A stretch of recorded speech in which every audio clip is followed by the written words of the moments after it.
Salut tout le monde et bienvenue dans cette cinquième vidéo où on parle des sorties DC Infinite avec ici seulement 2 titres avec en plus des tomes 2 pour le coup. Ça va changer un peu parce que jusqu'ici c'était à chaque fois des premiers tomes et donc des lancements de série, mais donc là Urban commence à envoyer donc la salve des tomes 2 avec donc Batman Infinite tome 2 et Superman Infinite tome 2. Donc du coup, vu que c'est des suites, tout ça, je vais pas parler de si ou non on peut commencer la série. Si vous voulez cette information, je vous renvoie aux vidéos où j'évoque, donc du coup, où je donne mon avis sur les tomes 1. Je vais commencer avec Batman Infinite tome 2, donc, qui s'appelle L'état de terreur première partie. Donc c'est un tome qui va publier le crossover Fear State. Et ça sera divisé en 2 parties, la première dans ce tome-ci et la deuxième dans le tome 3 qui sortira en juin. Voilà, on aura un rythme plutôt accéléré pour Batman, donc c'est plutôt cool. Donc dedans vous n'avez pas que la série Batman bien sûr, vous avez 2 numéros de Nightwing, un one-shot qui s'appelle Fear State Alpha, et vous avez 2 numéros Batman Secret Files qui vont se concentrer sur 2 personnages qui sont importants dans l'event, à savoir Miracle Molly et Peacekeeper 1. Voilà. Au niveau du scénario, je ne sais pas si j'ai déjà dit, c'est James Tynion Ford donc, qui va se charger de la grande partie des numéros de la série. En fait, il va faire tous les numéros, sauf les 2 numéros de Nightwing qui sont scénarisés par Tom Taylor. Donc, qui était le scénariste de la série Nightwing, qui d'ailleurs je vous recommande énormément si vous n'avez pas encore découvert la série Nightwing. C'est vraiment un énorme coup de cœur pour moi et pour l'instant c'est la meilleure série de DC Infinite selon moi. Voilà, ça c'est dit. Et donc niveau dessin, là vous avez beaucoup de dessinateurs. Donc on a Jorge Jiménez qui va se charger des séries, des numéros de la série Batman. Donc du coup il en fait 3. Et après vous avez du Riccardo Federici pour le one shot Alpha. Et après vous avez Robbie Rodriguez pour Nightwing. Et ensuite Joshua Hickson et Danny pour les numéros Batman Secret Files. Qu'est-ce que ça raconte ce tome 2? Eh bien, ça y est, l'épouvantail est vraiment en train de prendre le contrôle de Gotham. Il a réussi à manipuler à la fois donc, Simon Saint et le Peacekeeper 1, qui a d'ailleurs perdu le contrôle à cause d'une toxine de l'épouvantail, et donc du coup sème un peu le chaos dans Gotham, et donc du coup va un peu menacer la crédibilité de Simon Saint, qui va lui du coup faire tout pour l'arrêter. Et donc que les gens de Gotham continuent à croire que c'était la bonne solution de croire en lui et son projet donc de police privée, etc. Et on a Batman donc du coup qui essaye de se remettre un peu de son de sa contamination par une toxine de l'épouvantail, même si on va découvrir que c'est pas vraiment une toxine et c'est une nouvelle arme qu'il aurait réussi à mettre en place. Et voilà, et donc on a aussi tous les personnages donc, de l'Insanity Collective que Batman a rencontré dans le tome précédent, qui se sont réfugiés dans le jardin créé par Poison Ivy. Et voilà, donc tout ce beau monde essaye un peu de réussir de reprendre le contrôle de Gotham, tandis qu'en plus de ça, l'épouvantail va réussir à prendre le contrôle des communications de Oracle, donc par Barbara Gordon, et il va propager tout un tas de fake news et d'informations anxiogènes, etc. Donc pour faire augmenter la peur dans Gotham.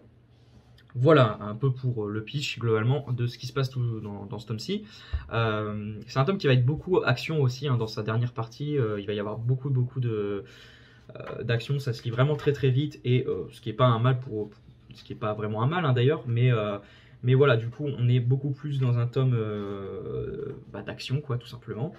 Il va y avoir des affrontements plutôt spectaculaires et plutôt stylés, comme vous pouvez le voir, avec toujours les planches de Jiménez absolument incroyables.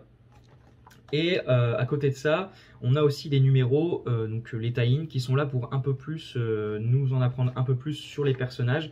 Et j'ai trouvé que c'était des tie-in plutôt bons pour une fois, et vraiment intéressants, qui vont nous développer un peu ces nouveaux personnages, donc Miracle Molly et le Peacekeeper, en nous en apprenant plus sur leur motivation et leur histoire, leur passé, tout ça.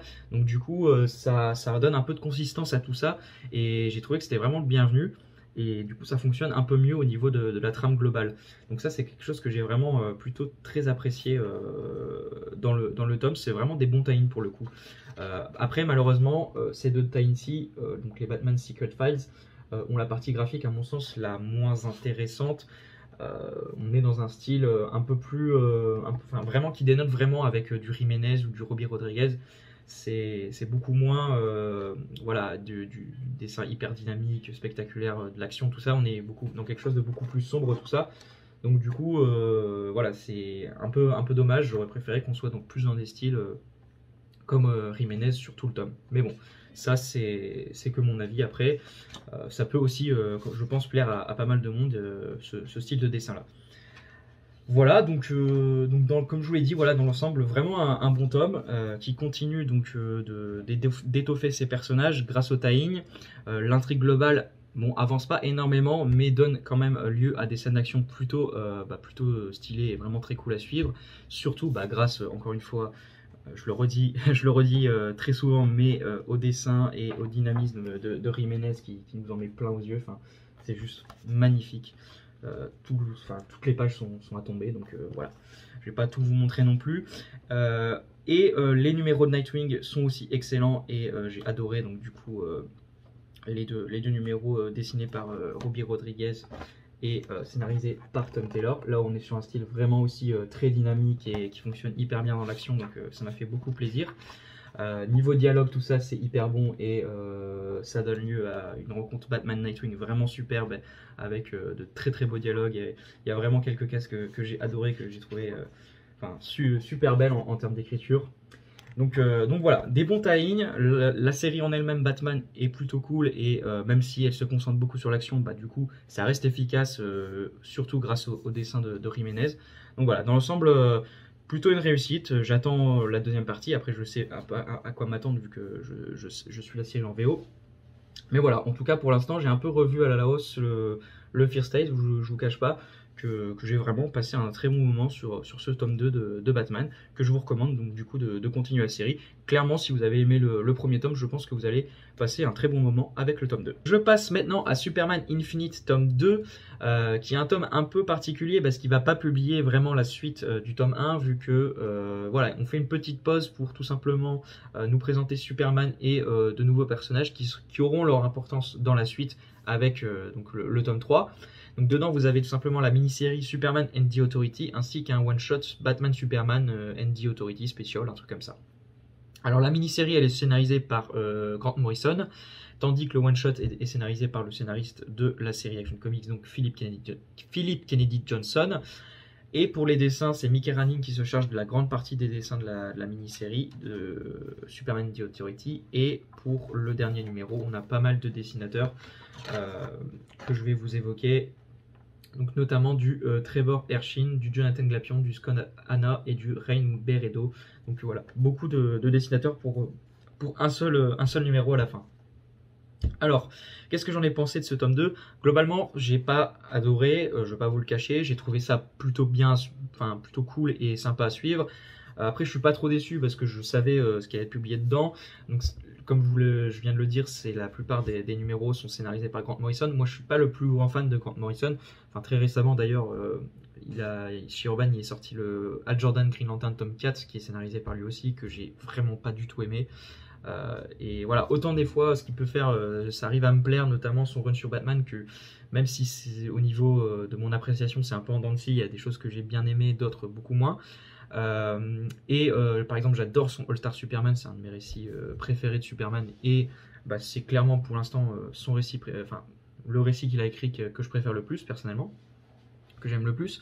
Donc voilà, c'est pas un scénariste qui en temps normal que j'apprécie beaucoup, parce que à chaque fois il me perd tout simplement, et moi j'arrive pas à le suivre et dans ses délires tout ça, et du coup je rentre jamais dans la lecture et je suis vraiment frustré à chaque fois, et quand je comprends pas ce que je lis, juste j'arrive pas à apprécier, donc bref. Globalement, je suis pas le plus grand fan. Après, pour le coup, ce qu'il nous fait avec la mini-série Superman and the Authority, j'ai plutôt aimé. C'est plutôt accessible. Alors, je me doute qu'il y a plein de références par-ci par-là que j'ai loupées et que je saisirai jamais, mais elles ne gênent pas la lecture globale. Et c'est ça c'est quand il arrive à faire ça que j'aime son travail, quoi. Quand il fait vraiment que des choses trop compliquées et où il part vraiment à fond dans plein de références, tout ça, moi j'arrive pas à suivre, et là pour le coup ça reste vraiment lisible, donc moi ça m'a fait plutôt plaisir. Donc dans cette mini-série, on va tout simplement suivre Superman qui va essayer de former une nouvelle équipe pour se rendre sur le Warworld. parce que la Justice League ne peut pas intervenir.